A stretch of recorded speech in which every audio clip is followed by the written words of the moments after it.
दोस्तों मैं हूं दिनेश की वोरा। न्यूज़ टाइम में आपका बहुत बहुत स्वागत है। बांग्लादेश के संदर्भ में बांग्लादेश और इंडिया के बीच में जो कंटेनर ट्रेन सर्विस थी वो वापस से बहुत ज़ोर शोर से शुरू हो गई हैं। हालांकि इसके एग्रीमेंट तो बहुत पहले हो चुके थे। बीच में इंडिया और बांग्लादेश के बीच में जो बाई रोड जो बिना पोल पेट्रापोल बॉर्डर है वहाँ पर दिक्कतें आ रही थी। तो उस दिक्कत को कहीं ना कहीं शायद जो ममता बनर्जी की गवर्नमेंट है वेस्ट बंगाल की, वहाँ पे बहुत सारे इंटरप्शंस आ रहे थे। उस इंटरप्शन को दूर करने के लिए भारत सरकार ने तुरंत फैसला लेके इंडिया और बांग्लादेश के बीच में कंटेनर सर्विसेज को ऑलमोस्ट डेली बेसिस पे या एक दिन छोड़ के कॉन्टिन्यू एक पीरियडिकल जिसे कहते हैं वो पूरा का पूरा अलाउ कर दिया है।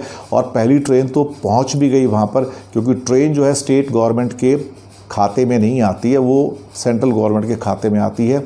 और ये वहाँ से ट्रेन फ्लैग ऑफ होके सीधी की सीधी जो कि माजरहाट का जो एरिया है कोलकाता का, कंटेनर कॉरपोरेशन के द्वारा पूरी की पूरी कंटेनर ट्रेन बिना पोल स्टेशन पे वहाँ पर आई है। इसमें 50 कंटेनर हैं इस ट्रेन में।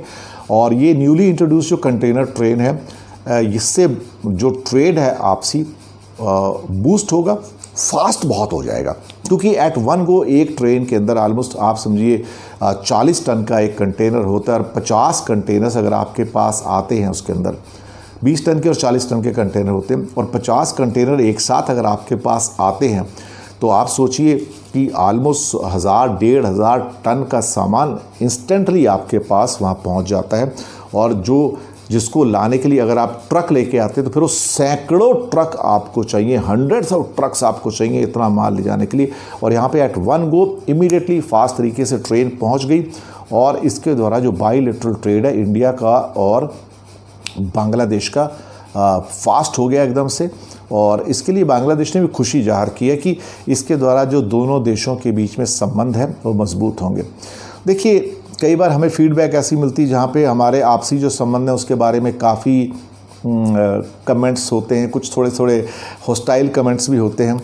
लेकिन हमें एक बात समझनी चाहिए, हम रहेंगे तो पड़ोसी, नेबर्स तो है ना, नेबर्स ही रहेंगे।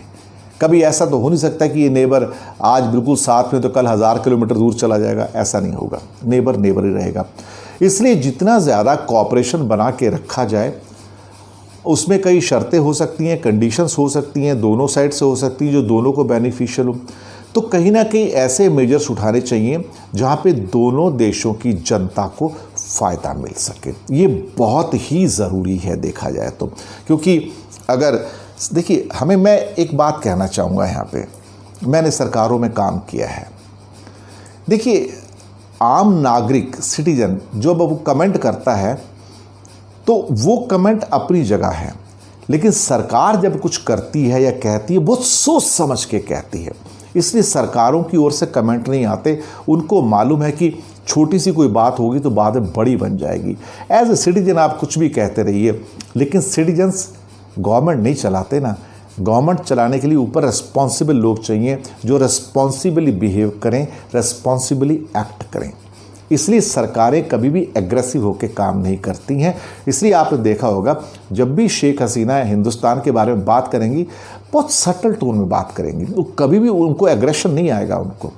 इवन भारत के भी जो बड़े ऑफिशियल्स हैं, ख़ासतौर से जब गवर्नमेंट के जो ऑफिशियल्स हैं, या मोदी हों या कोई भी हों, वो कभी भी कोई ऐसी बात नहीं करेंगे जो बांग्लादेश को चुभे। एक्चुअली सरकारें बात नहीं करते, इंडिविजुअल लेवल पे कौन क्या करता है वो अलग बात है, लेकिन सरकारें स्टेटमेंट्स सोच समझ के देती हैं।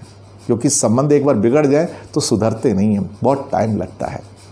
इसलिए कोई भी कंट्री आपस में संबंध सुधारना बिगाड़ना नहीं चाहता है, तो ये बहुत ज़रूरी है। तो ये कंटेनर्स की जो ट्रेन स्टार्ट हुई है वो जो रेगुलर बेसिस पर रहेगी, और ये एक बहुत बड़ा बाईलेटरल ट्रेड और बिजनेस को बूस्ट देगी। शुक्रिया आपका हमारे साथ बने रहने के लिए।